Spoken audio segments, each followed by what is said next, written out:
Andi Arief sindir Jokowi lagi soal negara gagal, tapi lebih cocok nyindir SBY sih. Ditulis oleh Sardi dari laman siwar.com. Memang dikenal vokal di Partai Demokrat, meski lebih banyak ngawur dan hoaxnya. Saya sih nggak tahu ya, apakah omongan Andi Arief yang sering viral itu diucapkan dalam keadaan misalnya nih, sepenuhnya sadar. Atau diucapkan ketika misalnya sedang tinggi.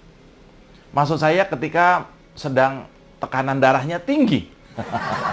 Kan sudah umur juga kan. Mantan-mantan kalian yang suka bikin gara-gara. Bagi saya itu jadi mirip sekali dengan Andi Arief. Yang komentar-komentarnya selalu nge-fly. Melayang kemana-mana gitu kan. Pada Andi Arief, Anda boleh menangis tergugu-gugu, tapi di mata saya, air mata Anda adalah air mata buaya. Tidak lama kemudian setelah videonya itu viral ya, ternyata Andi Arief telah meralat ucapannya. Mari kita bahas sedikit tentang Andi Arief. Sebenarnya dulu dia pernah di video bicara ngawur dan licik soal Anies akan ditangkap. Dalam sebuah narasi Anies akan dijegal supaya tidak bisa menjadi calon presiden. Tapi sampai sekarang nggak ada kejelasan. Hanya dengan klarifikasi simsalabim, masalah seakan beres seolah tidak pernah terjadi. Sekarang dia memberikan sebuah komentar mengenai pemerintahan Jokowi. Ia menilai Indonesia terancam menjadi negara yang gagal. Ia agak pesimis Presiden Jokowi bisa berbuat banyak dalam 2 tahun ke depan. Ia mencuitkan lewat akun Twitternya, apa yang bisa dilakukan Pak Jokowi di sisa kekuasaannya, membawa Indonesia terbang sudah tidak mungkin, bahkan makin terancam jadi negara gagal. Ia juga mengatakan tidak mudah bagi Jokowi untuk meninggalkan kesan baik setelah melepas jabatannya. Kata Andi Arief, persiapkan saja soft landing, itu pun tak mudah, memaksakan partai-partai ikut maunya pribadi, jelas ilusi. Wait, negara gagal? Gagal dalam hal apa? Di saat negara lain sudah ketar-ketir masuk ke resesi, Indonesia masih bisa bertahan dengan baik hingga detik ini. Ekonomi bergerak, jalanan macet, usaha tetap ramai. Tiap kali keluar varian mobil dan motor terbaru banyak yang langsung serbu. Apalagi sekarang mau rilis iPhone, banyak yang sudah PO berjajar antri. Laris manis hingga ada yang harus inden entah berapa bulan ya. Di beberapa data yang saya baca, Indonesia termasuk negara yang paling kecil kemungkinannya terkena resesi. Negara-negara Eropa dan Amerika malah banyak yang sudah sempoyongan. Jadi apa sih maksud Andi Arief dengan negara gagal? Orang ini kan halu ya. Kalau SBY yang memimpin mungkin bisa jadi negara gagal. Takutnya tiap hari konver selalu raut wajahnya sedih dengan tagline khas SBY, prihatin, prihatin, saya sungguh prihatin. Tiada hari tanpa prihatin dan dizolimi. Ia juga mengatakan Jokowi sulit tinggalkan kesan baik saat lengser nanti. Ini omongan orang halu yang kebanyakan titik.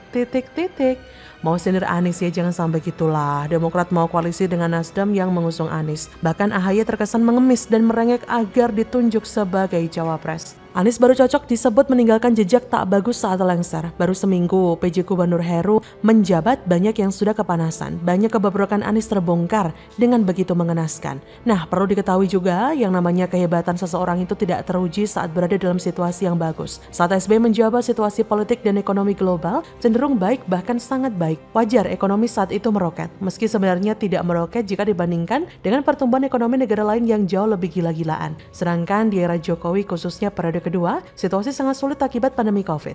Tapi Jokowi sukses mengatasi permasalahan tersebut. Kalau saja presidennya SBY, sorry aja nih, mungkin kita pesimis. Presidennya aja tukang prihatin, raja prihatin dunia. Pemimpin sedih, rakyat gimana gak ikut pesimis? Andi Arief harusnya ngaca, SBY juga meninggalkan kesan yang jauh lebih buruk. Gak percaya? Ya silahkan saja adakan survei besar-besaran. Tanyakan pada responden, sebutkan satu kata yang menggambarkan SBY. Saya yakin hampir semua akan menjawab mangkrak. Ngakak guling-guling. Di posisi kedua mungkin ada kata prihatin. Nah itulah fakta yang gak terbantahkan. Hambalang adalah salah satu bukti yang megah dan masih bisa tegak berdiri sampai sekarang. Coba lihat meme SBY pasti ada kata prihatin. Akibat gak pernah ngaca, ngomongnya suka ngaco. Padahal orang-orang di Demokrat lebih hancur kesannya. Dasar sok suci, mau muntah rasanya. Jadi bagaimana menurut Anda?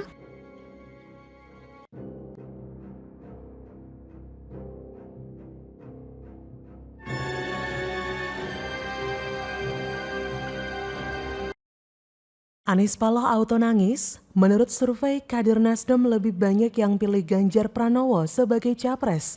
Anies, big no. Pada bulan Mei ada cross antara Anies dan Ganjar. Ganjar menyalip menjadi di posisi nomor 2 Mei 2021. Dan kemudian di Maret 2022 ya, itu sudah ada perubahan yang besar lagi di mana Ganjar sudah mulai terlihat unggul, dan sampai sekarang di Oktober 2022 Ganjar konsisten unggul atas Prabowo dan Anies dan juga tokoh-tokoh yang lain. Nyimpul apa saja yang bisa ditarik dari survei nasional SMRC yang menarik ini? Pertama, ada sejumlah nama yang berpeluang untuk maju sebagai Capres 2024. Prabowo, Ganjar, Anies, dan Ridwan nampaknya peluang lebih besar dimiliki Ganjar. Yang diperlukan Ganjar adalah bagaimana meningkatkan tingkat kedikenalannya. Ketiga, salah satu faktor yang mungkin akan mendorong keberhasilan Ganjar adalah para pendukung Jokowi. Yang terbesar peluangnya untuk menjadi tempat berlabuh hati pendukung Jokowi adalah Ganjar. Ganjar Pranowo siap jadi capres untuk 2024 melegakan hati kita semua. Karena majunya Ganjar bukan untuk kemenangan satu parpol tertentu atau golongan tertentu, tapi untuk kemenangan bagi bangsa Indonesia. Karena lawannya di tahun 2024 punya rekam jejak sering memainkan politik identitas dan mengunggulkan golongan tertentu berbasis SARA. Karena itu Ganjar harus maju untuk memastikan kemenangan bangsa Indonesia. Responden Partai Nasdem ternyata lebih banyak yang memilih Ganjar Pranowo ataupun Prabowo Subianto sebagai calon presiden ketimbang Anies Baswedan.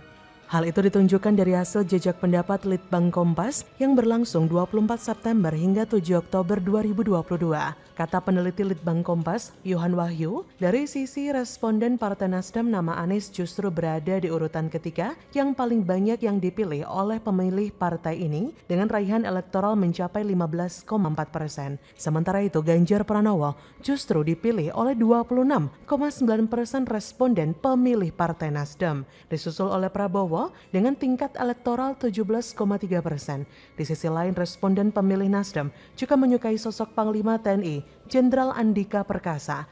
Andika menjadi tokoh di urutan keempat yang dipilih oleh para responden Partai Nasdem. Angka itu mengalami kenaikan 5,7% dibandingkan survei yang sama pada Juni 2022. Kala itu Andika hanya dipilih oleh 2% responden pemilih Nasdem. Ia berkata, boleh jadi kenaikan nama-nama ini tidak lepas dari bursa calon presiden yang pernah disebutkan dalam Rakernas Partai Nasdem 17 Juni 2022. Untuk diketahui, survei ini melibatkan 1.200 responden dengan metode wawancara tatap muka di 34 provinsi. Responden dipilih secara acak memakai metode sistematis bertingkat. Dengan metode tersebut, kepercayaan publik mencapai 95% dan margin of error penelitian kurang lebih dari 2,8%. Sementara itu hasil survei dari lembaga Saiful Mujani Research and Consulting (SMRC) memperlihatkan elektabilitas Ganjar Pranowo sebagai calon presiden masih kokoh di peringkat pertama. Elektabilitas Ganjar mencapai 32,1%. Direktur Riset SMRC, Denny Irvani mengatakan hasil survei dalam simulasi 3 nama menunjukkan elektabilitas Ganjar mencapai 32,1%, Prabowo Subianto 27,5% dan Anies Baswedan 26%. Sedangkan ada 14,4% yang belum menjawab atau tidak tahu. Kata Denny, pada Minggu 23 Oktober, dalam 1,5 tahun terakhir dukungan kepada Ganjar mengalami kenaikan dari 25,5% pada Mei 2021 menjadi 32,1% pada Oktober 2022.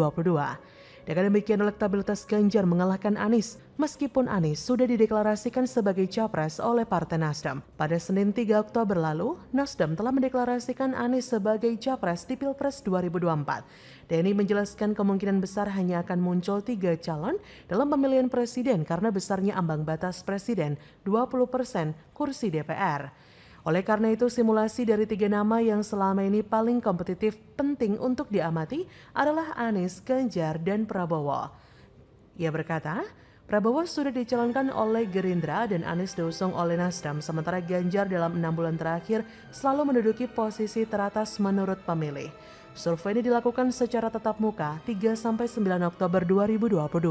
Populasi survei ini adalah seluruh warga negara Indonesia yang punya hak pilih dalam pemilihan umum, yaitu mereka yang sudah berusia 17 tahun atau lebih, atau sudah menikah ketika survei dilakukan. Dari populasi itu dipilih secara random atau stratified multistage random sampling 1.220 responden. Response rate sebesar 1.027 atau 84%. Margin of error survei dengan ukuran sampel tersebut diperkirakan sebesar kurang lebih 3,1%. Pada tingkat kepercayaan 95%, asumsi simple random sampling. Sungguh membagongkan bukan hasil survei? Bahkan Ganjar baru beberapa hari lalu menyatakan kesiapannya untuk memimpin RI. Demi negara dan bangsa, kenapa tidak ya Pak?